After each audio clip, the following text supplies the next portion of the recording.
अमित गुरु Warsi channel में आपका स्वागत है। आज मैं आप सभी लोगों को, चाहे जिस क्लास का बच्चा हो, 6 हो, 7 हो, 8 हो, 9, 10, 11, 12 प्लस कंपटीशन वाले बच्चों को, सभी बच्चों के लिए आज मैं एक बहुत अच्छा टॉपिक लेकर आया हूँ। यह टॉपिक है जो हम लोग का ग्रह हैं उनके बारे में। ग्रहों के बारे में मैं आपको आज जानकारी दूंगा और ग्रह से संबंधित जो भी कुछ नियम हैं उनके बारे में जानकारी दिया जाएगा, उपग्रहों के बारे में जानकारी दिया जाएगा। मतलब ये चैप्टर आपके लिए बहुत ही लाभदायक होगा। ठीक है बच्चों, तो आइए हम चलते हैं अपने इस टॉपिक पर। ठीक है, तो देखिए बच्चों, जो हमने आपको बताया जो ग्रहों के बारे में, तो हम सबसे पहले यह जानेंगे कि जो हमारा सूर्य है, उस सूर्य के चारों तरफ कुछ ऐसे पिंड होते हैं जो अपनी अपनी कक्षाओं में सूर्य के चारों क्या करते हैं, चक्कर लगाते रहते हैं। अब वही जो पिंड हैं जो सूर्य के चारों ओर अपनी अपनी कक्षाओं में चक्कर लगाते हैं, उन पिंडों को ही बोलते हैं क्या, हम ग्रह बोलते हैं। अब ये जो ग्रह होते हैं यह सूर्य के ग्रह कहलाते हैं। ये कितने होते हैं, तो नंबर में ये 8 है। पहले एक और ग्रह था जिसका नाम प्लूटो था, वह 9 नंबर पर आया, लेकिन कुछ कमी की वजह से उस ग्रह को हटा दिया गया। मतलब ग्रह के पोजीशन से उसको क्या कर दिया गया, बाहर कर दिया गया। वह बौना ग्रह के मतलब जो पद हैं जो बौना ग्रह में होता है, तो हम प्लूटो को बौना ग्रह कहते हैं। तो आइए हम इसके बारे में जानें कि ग्रहों की गति। सबसे पहले हम जानेंगे कि ग्रहों की जो गति है वह कहा है कि आकाश में सूर्य के चारों ओर कुछ पिंड अपनी अपनी कक्षाओं में परिक्रमण करते हैं। इन पिंड को क्या बोलते हैं, हम ग्रह कहते हैं। इन पिंडों को क्या बोलते हैं, हम ग्रह कहते हैं। सूर्य के ग्रहों की संख्या कितनी है, 8 है। सूर्य के ग्रहों की संख्या कितनी है बच्चों, 8 है। अब ये जो 8 ग्रह हैं यह सूर्य से दूरी के हिसाब से रखे गए हैं, और हम दूरी के हिसाब से इनको याद करेंगे तो ये आपको आसानी होगा आपको पढ़ने में। सबसे पहले ध्यान दीजिएगा, लिखा है सूर्य से दूरी के बढ़ते क्रम में ग्रहों के नाम कैसे हैं। अगर याद कर लेते हैं आप, क्रमशः याद कर लेते हैं, 1 के बाद 2, 2 के बाद 3, हम जानेंगे कि जो आपका ये नंबर है इस नंबर के हिसाब से आप याद रखेंगे। तो ये ग्रहों की गति मतलब सूर्य के चारों ओर जो कुछ ऐसे पिंड हैं जो उसके चारों ओर क्या करते हैं, चक्कर लगाते रहते हैं, वो भी अपनी अपनी कक्षाओं में, उन पिंडों को बोलते हैं क्या, हम ग्रह बोलते हैं। और सूर्य के ग्रहों की संख्या कितनी है, 8 है। और यह 8 नंबर जो हैं, ये जो 8 ग्रह हैं, इनको बढ़ते क्रम में, सूर्य से बढ़ते क्रम में रखा गया है। उनका नाम क्या है, तो पहला नाम है, देखिए ध्यान से, पहला नाम बुध का है, दूसरा नाम शुक्र का, तीसरा है पृथ्वी, 4 नंबर है मंगल, 5 नंबर है बृहस्पति, 6 नंबर है शनि, 7 नंबर यूरेनस और 8 नंबर नेपच्यून। इनका अंग्रेजी में भी नाम बुध का मरकरी, शुक्र को अंग्रेजी में वेनस बोलते हैं, पृथ्वी को तो आप अर्थ जानते ही हो, मंगल को अंग्रेजी में मार्स बोलते हैं, बृहस्पति को जुपिटर बोलते हैं, शनि को सैटर्न बोलते हैं, यूरेनस है, नेपच्यून है। ये जो हैं जो ग्रह हैं वह सूर्य से दूरी के बढ़ते क्रम में है। इसका मतलब क्या है कि यदि सपोज दैट यहाँ पर सूर्य है, तो सूर्य से दूरी के बढ़ते क्रम में मतलब सूर्य से पहला नंबर है बुध, तो यहाँ बुध है, इसके बाद यहाँ शुक्र है, फिर इसके बाद ये पृथ्वी है, इसके बाद 4 नंबर मंगल है, फिर बृहस्पति है, फिर आपका शनि है, फिर आपका यूरेनस है और अंत में आपका नेपच्यून है। तो हम ऐसे कह सकते हैं कि जो आपका ये बुध है वह सूर्य के सबसे नज़दीक है। बुध क्या है, सूर्य के सबसे नज़दीक है, ठीक है। और सबसे दूर कौन है, नेपच्यून है। सबसे दूर की बात करें तो सबसे दूर कौन हो जाएगा, नेपच्यून हो जाएगा, और सबसे नज़दीक कौन होगा, बुध होगा। इस हिसाब से हम एक एक करके सबके बारे में जानेंगे। इन ग्रहों के जो उपग्रह होते हैं उनके बारे में हम जानेंगे। ठीक है बच्चों, तो आइए ध्यान से इस चीज़ को आप नोट्स कर सकते हैं। ठीक है, आपको समझ बच्चों। अब ध्यान दीजिएगा, अब प्रत्येक ग्रह के उपग्रह के बारे में हम जानेंगे। ये उपग्रह क्या है? तो प्रत्येक ग्रह के चारों ओर कुछ आकाशीय पिंड परिक्रमण करते रहते हैं, उन्हें उपग्रह कहते हैं। उपग्रह को अंग्रेजी में सैटेलाइट कहा जाता है। याद रखिएगा परिभाषा जानने के लिए कि सूर्य के चारों ओर परिक्रमण करने वाले जो अपनी अपनी कक्षाओं में परिक्रमा करते हैं, किसकी परिक्रमा? सूर्य की परिक्रमा, तो उनको ग्रह कहते हैं। और ग्रह के चारों ओर परिक्रमा करने वाले को हम उपग्रह कहते हैं। अब ग्रहों के कुछ उपग्रह हैं, किस प्रकार हैं वो आप ध्यान दीजिएगा। यहाँ पर पृथ्वी है, पृथ्वी का केवल एक उपग्रह है, उसका नाम क्या है? चंद्रमा है। मंगल के 2 उपग्रह हैं, बृहस्पति के 63 उपग्रह हैं। तो बृहस्पति के 63 उपग्रह हैं जो सबसे अधिक हैं। बृहस्पति के पास 63 है और सबके पास 63 से क्या है? सबसे के पास कम है, 2, 4, 10 जो भी हो। तो बृहस्पति जो होता है 63 ग्रह हैं बृहस्पति के पास, इसलिए यह बृहस्पति जो है इसको बोलते हैं एक नाम किंग ऑफ प्लेनेट। बृहस्पति को हम किस नाम से जानते हैं? किंग ऑफ प्लेनेट, और सबसे बड़ा ग्रह, सबसे बड़ा ग्रह बृहस्पति, और उसको एक और नाम से जाना जाता है किंग ऑफ प्लेनेट। अब आइए शनि की बात करते हैं। शनि के पास 31 है, यूरेनस के पास 27 है, नेपच्यून के पास 13 उपग्रह हैं। अब है 2 बुध और शुक्र। बुध और शुक्र के पास अभी तक कोई उपग्रह प्राप्त नहीं है, मतलब कोई भी उपग्रह उसका नहीं है। ये रहा ग्रह और उनके उपग्रहों की संख्या। अब आइए जानते हैं, जो बुध होता है वह सबसे छोटा ग्रह होता है और सबसे गर्म ग्रह होता है। गर्म ग्रह इसलिए होता है क्योंकि यह सूर्य के सबसे नज़दीक होता है। तो जो सबसे नज़दीक होगा वह सबसे अधिक तापमान पर रहेगा, इसलिए सबसे ज़्यादा गर्म ग्रह। और सबसे छोटा ग्रह क्या है आपका? ये आपका बुध है। बौना ग्रह में आता है एक प्लूटो। बौना ग्रह में एक नाम क्या है? प्लूटो। प्लूटो बहुत पहले 9 नंबर पर था, लेकिन उसको हटा दिया गया, उसे बौना ग्रह में रख दिया गया, और इसके बारे में आप जानते ही हैं। तो इस तरह जो है इसमें एक मंगल ग्रह है। मंगल ग्रह को ध्यान दीजिएगा, हम मंगल ग्रह को लाल ग्रह भी कहते हैं।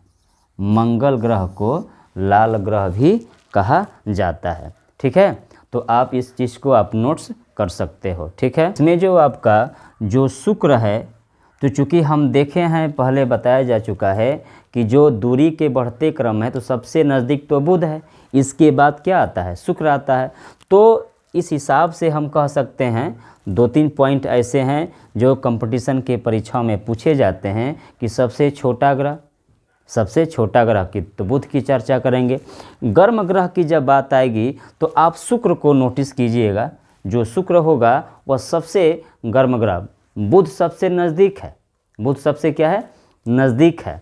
और बुध सबसे नज़दीक है और सबसे छोटा ग्रह, मतलब उसकी परिक्रमा बहुत जल्दी हो जाती है। इन सब के बारे में भी आपको बताया जाएगा, लेकिन अलग अलग वीडियो में आपके लिए अलग अलग कुछ ज्ञान दिए जाएंगे। तो इसके लिए आप ध्यान दीजिएगा, इसको आप नोट्स कर सकते हो, ठीक है। इसको अब अभी आपने क्या पढ़ा? आपने पढ़ा पहले ग्रह पढ़ा, ठीक है। ग्रह के बाद आपने क्या जाना? उपग्रह जाना। और सबसे पहले आप सूर्य जाने।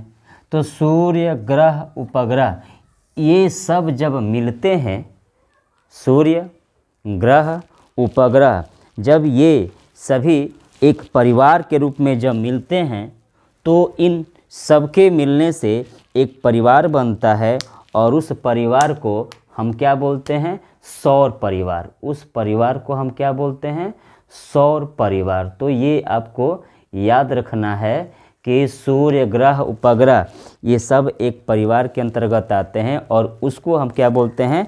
सौर परिवार बोलते हैं।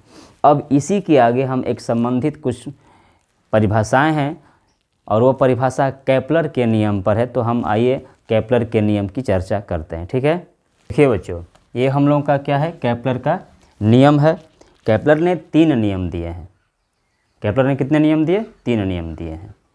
ये जो 3 नियम है, तो प्रथम नियम में हम जानेंगे, प्रथम नियम को हम कक्षाओं का नियम कहते हैं।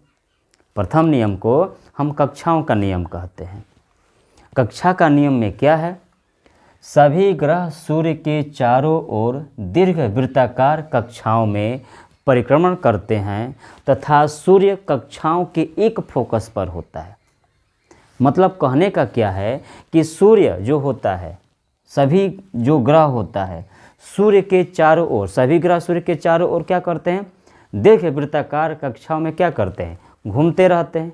और जो सूर्य होता है वह कक्षाओं के एक फोकस पर होता है, इसीलिए इसको हम कक्षाओं का नियम कहते हैं। ये फिगर है, सूर्य यहाँ पर है, ठीक है और यह चारों तरफ क्या है? ग्रह हैं, और वह इसके चारों तरफ क्या कर रहे हैं? चक्कर लगा रहे हैं। और सबका फोकस किस पर है? सूर्य पर है। इन्होंने सेकेंड नियम में कहा, तो सेकेंड नियम को क्षेत्रफलीय चाल का नियम कहते हैं। इस चीज़ को आप नोट करके याद कर सकते हो, बहुत ही सरल भाषा में लिखा गया है। किसी भी ग्रह को सूर्य से मिलाने वाली रेखा समान समय अंतरालों में समान क्षेत्रफल पार करती है। समान समय अंतरालों में समान क्षेत्रफल पार करती है। इसका मतलब कि जो क्षेत्रफलीय चाल है वो क्या है? नियत रहती है। तो यहाँ देखिए, ये आपका ये डायरेक्शन है ए से बी तक के लिए, ए से बी डायरेक्शन है। तो जो यहाँ जो क्षेत्रफल है वह ए एस बी, मतलब ये आपका जो लाइनिंग वाला चित्र देख रहे हो ना, ये चित्र क्या है? ये क्षेत्रफल दर्शा रहा है। उसी तरह सी से कहाँ? डी की तरफ, तो इसका जो क्षेत्रफल है सी एस डी, तो सी एस डी मतलब सी एस डी, और आपका क्या है? A S B, C S D और ए एस बी, इन दोनों का जो क्षेत्रफल है आपस में क्या है? बराबर है। तो कहने का अर्थ यह है कि केपलर ने ग्रहों की गति संबंधी 3 नियम दिए। इनमें से पहला नियम को हम कक्षाओं का नियम बोलते हैं, और दूसरे वाले नियम को हम क्षेत्रफलीय चाल का नियम बोलते हैं।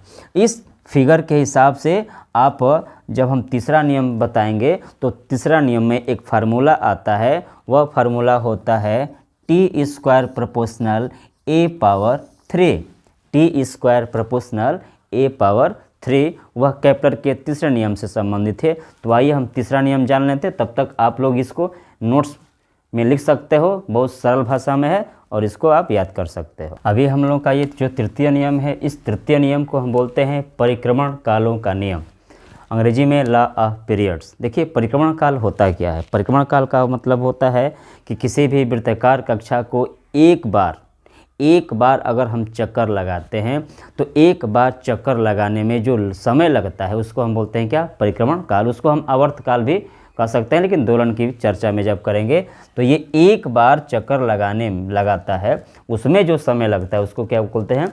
परिक्रमण काल बोलते हैं। देखिए किसी भी ग्रह का सूर्य के चारों ओर परिक्रमण काल, एक पूरा चक्कर लगाने का समय, परिक्रमण काल को क्या बोलेंगे? एक पूरा चक्कर लगाने का जो समय होता है वह होता है परिक्रमण काल। तो परिक्रमण काल का जो वर्ग होगा उसकी दीर्घ वृत्ताकार कक्षा के अर्ध दीर्घ अक्ष को हम स्मॉल ए से दर्शाते हैं कि तृतीय घात के अनुक्रमानुपाती होता है। तृतीय घात के अनुक्रमानुपाती उसके दीर्घ वृत्ताकार कक्षा के अर्ध दीर्घ अक्ष की तृतीय घात के अनुक्रमानुपाती होता है। तो तृतीय घात के अनुक्रमानुपाती। अब देखिए यहाँ पर टी से दर्शाए हैं क्या हम? परिक्रमण काल। टाइम ऑफ जो लॉ ऑफ पीरियड है वह आपका इस नियम के अंतर्गत जो कैपिटल टी है वह परिक्रमण काल को दर्शाता है, और जो ए है वह अर्ध दीर्घ अक्ष को दर्शाता है। तो इस नियम के अंतर्गत आपको एक फार्मूला मिला टी स्क्वायर प्रोपोर्शनल ए पावर 3। यह है केपलर का तीसरा नियम। इस तीनों नियम को आप आसानी से याद कर सकते हो, और जो भी ग्रह के बारे में अन्य जानकारियां हैं वह भी आपको दिया जाएगा। अब देखिए जो बुध ग्रह है वह सूर्य के सबसे नज़दीक है, तो जो जितना नज़दीक होगा, मान लीजिए ये आपका सूर्य है और इसके सबसे नज़दीक कौन है? बुध है। तो बुध के लिए ये जो दूरी होगा ये बहुत कम होगा, इसीलिए जो बुध होता है वह सूर्य को एक पूरा चक्कर जो लगाता है, वह सूर्य का एक पूरा चक्कर जब लगाता है तो उस पूरा चक्कर जो होता है वह केवल 88 दिन में ही पूरा करता है। 88 दिन में जो बुध होता है वह सूर्य को 88 दिन में एक पूरा चक्कर लगा देता है। तो जो जितना अधिक दूरी पर होते जाएंगे उनकी जो समय है वो क्या हो जाएगा? बढ़ता जाता है।